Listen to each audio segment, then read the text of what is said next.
Hello students, आप सभी का विवेकानंद की ऑनलाइन क्लास में स्वागत है। हम यहाँ आज क्लास 8 का चैप्टर रक्त परिसंचरण पढ़ेंगे। अभी यहाँ हम आपको चैप्टर स्टार्ट कराने से पहले मैं आपको बता देता हूँ कि जो अपन ने यहाँ जो भी पढ़ाएंगे उन सभी टॉपिक का आपको क्या करना है, नोट्स बनाने हैं। जैसे ही अपना टॉपिक कंप्लीट हो जाता है, उस कंप्लीट होने के बाद में आपको इससे संबंधित जितने भी क्वेश्चंस बन पाते हैं वो सारे क्वेश्चंस दे दिए जाएंगे। ठीक है। इसके बाद अपन बात करते हैं कि रक्त परिसंचरण तंत्र क्या होता है। तो रक्त की बात करते हैं। शरीर में जो रक्त होता है वो पूरे शरीर में फैला हुआ रहता है, और परिसंचरण तंत्र ऐसा तंत्र होता है जो शरीर में पोषक पदार्थों का परिवहन करता है कि ये एक स्थान से दूसरे स्थान तक पोषक पदार्थ और ऑक्सीजन को पहुंचाता है। तो रक्त की बात करते हैं। रक्त को अपन एक दूसरी भाषा में तरल संयोजी ऊतक कहते हैं।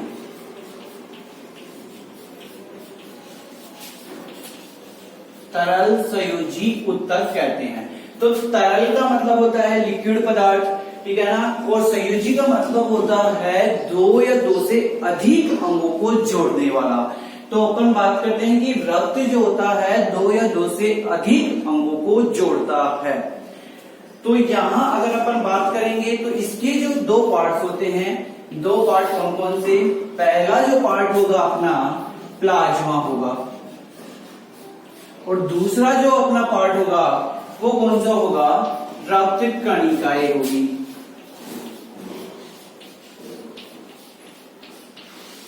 देखो, एक स्वस्थ मनुष्य में लगभग 4.5 से 5 लीटर तक ब्लड पाया जाता है।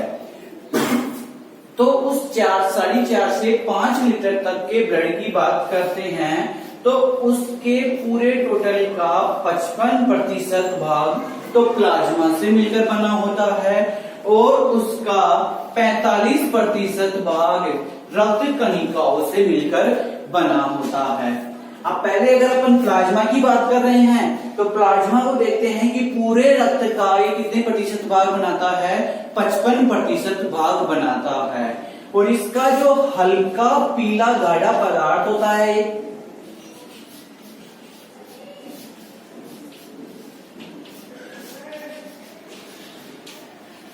तो यदि आपको अगर प्लाज्मा के बारे में पूछा भी जाता है कि प्लाज्मा क्या होता है समझाइए, तो प्लाज्मा पूरे रक्त का 55% भाग बनाता है। ये हल्का पीला गाढ़ा पदार्थ होता है जिसमें भी 55% में भी लगभग 90 से 92% तो जल होता है, और बाकी का जो 8 से 10% का जो भाग बचा है, इस 8 से 10% भाग में कार्बनिक और अकार्बनिक पदार्थ होते हैं।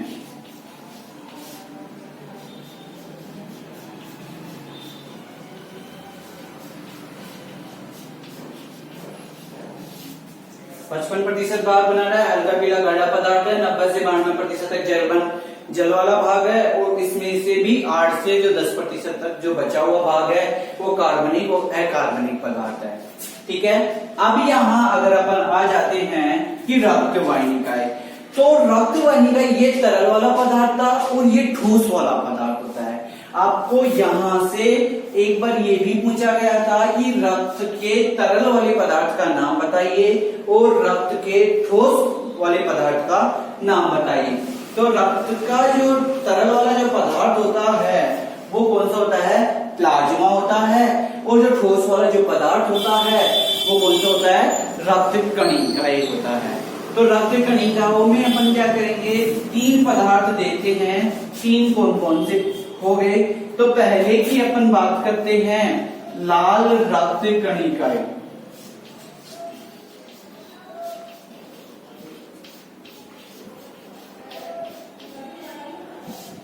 देखो, इसको लाल को रेड, रक्त को ब्लड और कणिकाओं को कॉर्पल्स बोला जाता है, तो मतलब सी। तो इसको अपन में क्या बोलते हैं, शॉर्ट फॉर्म में आरबीसी। ठीक है, लाल रक्त कणिकाएं। दूसरी जो होती है ये श्वेत रक्त कणिकाएं,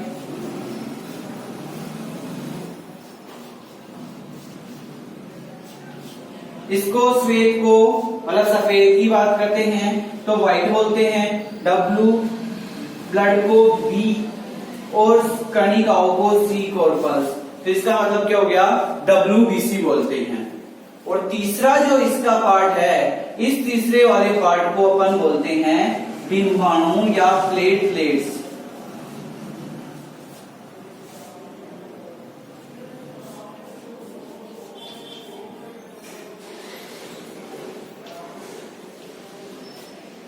डिम्बाणु या प्लेटलेट्स तीन भाग होते हैं। तो अगर आपसे ये भी पूछ लिया जाए कि ठोस वाले पदार्थों के नाम लिखिए, तो लाल रक्त कणिकाएं, श्वेत रक्त कणिकाएं और डिम्बाणु जिसे बोलते हैं प्लेटलेट्स की बात करते हैं।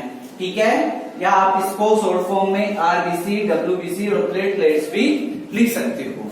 इससे आगे की अगर अपन बात करते हैं तो इससे आगे क्या होगा, इसको तो अपन ने कंप्लीट कर ही लिया कि ये 55% हल्का पीला गाढ़ा, 90 से 92% जल पाया जाता है और 8 से 10% कार्बनिक और अकार्बनिक पदार्थ पाए जाते हैं। अब यहाँ अपन ने इन तीनों की बात की है, तो तीनों का जो अपन बारी बारी से अध्ययन करेंगे।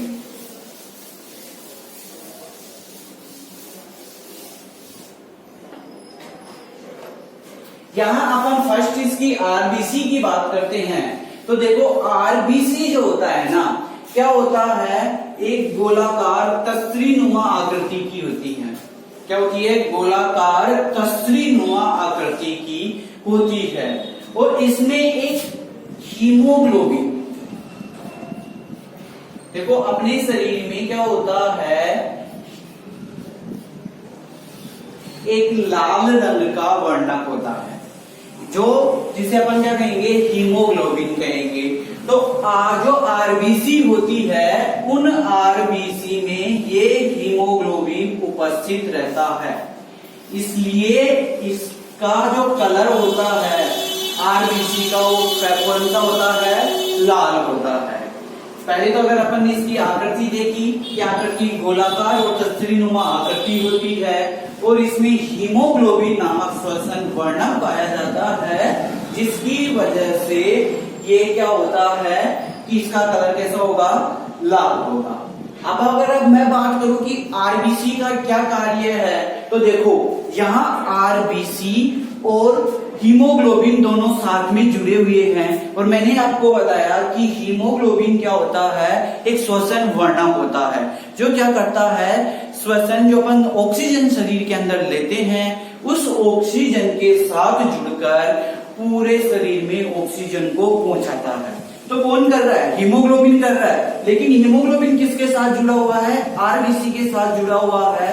तो अगर मैं आपको बोलूं कि इसके आरबीसी के कार्य बताइए आप, तो कार्य क्या बताओगे आप, इसका फर्स्ट जो कार्य है वो फर्स्ट कार्य ये है कि ये क्या करता है, गैसों का परिवहन करता है। ऑक्सीजन को लेके जा रहा है, CO2 को निकालेगा भी, तो क्या बोलेंगे अपन इसको, गैसों का परिवहन करना।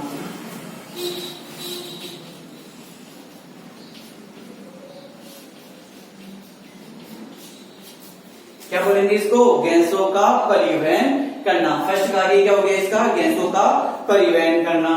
अब सेकंड बात क्या होती है कि जैसे अपने जो शरीर का टेम्परेचर होता है, उस टेम्परेचर को भी बैलेंस करती है आरबीसी। तो दूसरा जो इसका कार्य क्या होगा, तापमान को नियंत्रित करना।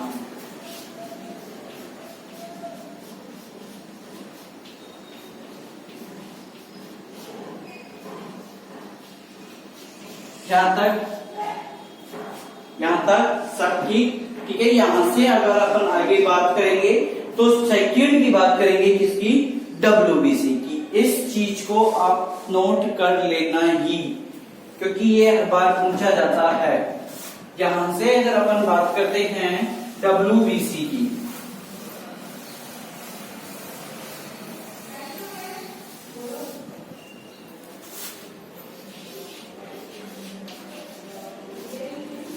देखो WBC की अगर अपन बात करते हैं तो श्वेत रक्त कणिकाएं हो गई।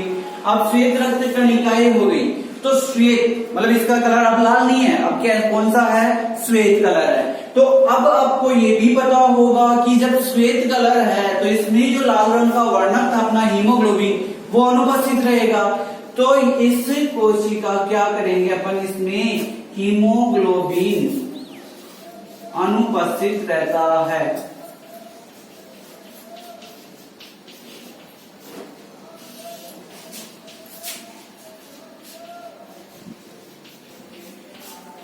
अब इसका आकार भी क्या होगा, जैसा इसका आकार था वैसा ही क्या होगा, इसका आकार गोलाकार होगा, ये गोल होगी और साथ में इसमें हीमोग्लोबिन अनुपस्थित है। हीमोग्लोबिन अनुपस्थित है तो इसका आकार भी कैसा होगा, श्वेत कलर का होगा। अगर आपको पूछ भी लिया जाए कि श्वेत रक्त कणिकाओं का रंग श्वेत क्यों होता है, WBC का रंग श्वेत क्यों होता है, तो अपन को आंसर देना है कि श्वेत रक्त कणिकाओं में हीमोग्लोबिन नामक वर्णक अनुपस्थित रहता है, इसलिए इनका कलर कैसा होता है, श्वेत होता है। अगर अपन दूसरी बात करते हैं, तीसरा जो अपना इसका पहले कार्य देख लेते हैं कि कार्य क्या क्या कार्य होते हैं। तो कार्य में देखो ये क्या होता है कि अपने शरीर की प्रतिरक्षा को बढ़ाता है। प्रतिरक्षा का मतलब होता है रोगों से लड़ने की क्षमता को बढ़ाता है। तो क्या कर रहा है, ये अपने शरीर की रोगों से सुरक्षा कर रही है। तो सुरक्षा करने वाले लोगों को क्या कहा जाता है, सैनिक कहा जाता है। जो अपने देश की सुरक्षा कर रहे हैं उनको क्या कहा जाता है, सैनिक कहा जाता है। तो शरीर की सैनिक कोशिकाएं किन्हें कहा जाएगा, WBC कोशिकाओं को कहा जाएगा। क्यों, क्योंकि ये अपने शरीर के प्रतिरक्षा तंत्र को मजबूत करती है। तो पहली बात करेंगे प्रतिरक्षा तंत्र का निर्माण करना।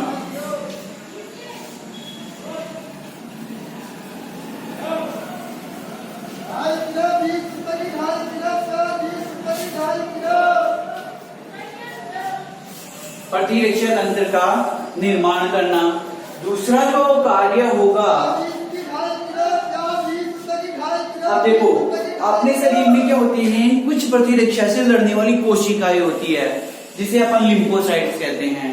तो उन लिम्फोसाइट कोशिकाओं का भी निर्माण कौन करती है, WBC।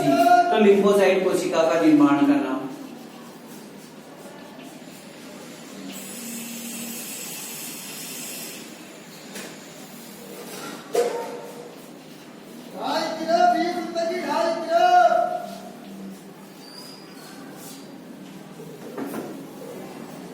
तो WBC जो कोशिकाएं हो गई उनके दो कार्य हो गए, पहला प्रतिरक्षा तंत्र का निर्माण करना और दूसरा कार्य लिम्फोसाइट कोशिकाओं का निर्माण करना। ये इसके दो महत्वपूर्ण कार्य है। अब अगर अपन आगे तीसरे थर्ड की बात करते हैं, विमाणुओं के क्या कार्य है। तो विमाणु जो होता है, देखो इनको अपन ने क्या बोला, प्लेटलेट्स बोलते हैं। कभी क्या होता है, किसी के डेंगू बुखार हो जाता है और डेंगू बुखार हो जाता है तो उस अवस्था में क्या होता है कि जैसे बोलते हैं ना, इसकी प्लेटें डाउन हो गई, बहुत ही कम, हर 1 लाख से भी नीचे आ गई। तो जो वो प्लेटें होती है वही क्या होता है, प्लेटलेट्स होता है, जो अपने शरीर को मजबूती प्रदान करता है, मतलब स्ट्रेंथ प्रदान करता है। तो इस थर्ड की अगर अपन बात करते हैं विमाणु की,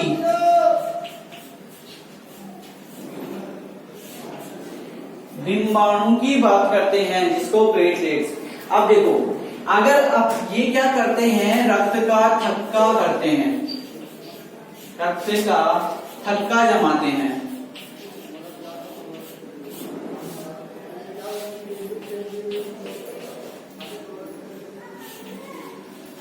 रक्त का थक्का जमाना, या दूसरा अगर अपन बात करते हैं रक्त स्कंदन करना। दूसरी अपन किसकी बात करते हैं, रक्त स्कंदन करना। कि कहने का मतलब है, यदि अगर किसी कारणवश अपनी चोट लग जाती है और उस चोट से रक्त बहना स्टार्ट हो जाता है तो उस रक्त को रोकने का कार्य कौन करते हैं, विमाणु करते हैं। कैसे करते हैं कि मान लो सपोज करो कि अपने यहाँ से थोड़ा लग गया और लगने के बाद में क्या हुआ कि अपन इसको झूम करके देख रहे हैं कि ये अंदर से इतना झूम करके इतना दिखा रहा है। तो क्या करते हैं, ये जो प्लेट डिम्बाणु है ये क्या करेंगे कि इस प्रकार वहां से उस लगी हुई जगह पर एक जाल बना देते हैं। जब जाल बना देंगे तो क्या हो जाता है कि यहाँ से जाल पहले तो यहाँ से वो भी गहरा होता जाता है, इससे ब्लड नहीं निकल पाता, और ब्लड नहीं निकल पाता है तो क्या हो जाता है, ब्लड रुक जाता है। तो इसका जो प्रमुख कार्य है रक्त का स्कंदन करना है।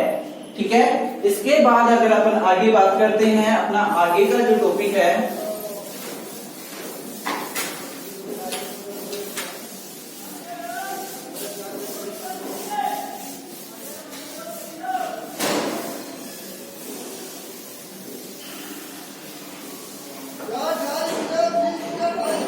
रक्तवाहिनी,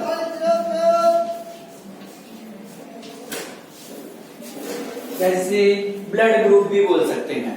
ठीक है, ब्लड ग्रुप की बात करते हैं अपन यहाँ। तो ब्लड ग्रुप के बारे में, रक्त के बारे में एक वैज्ञानिक थे जिन्होंने बताया था, पॉल लैंडस्टीनर।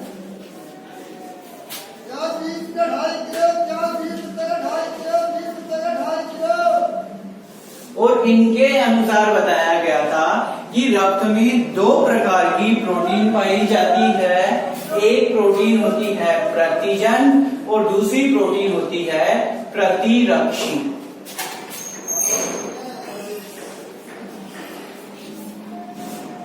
एक प्रतिजन और दूसरी क्या होगी, प्रतिरक्षी।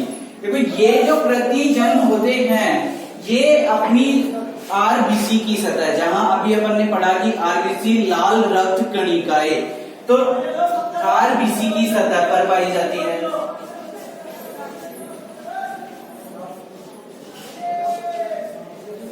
और ये वाली जो प्रतिरक्षी होती है वो प्लाज्मा में पाई जाती है।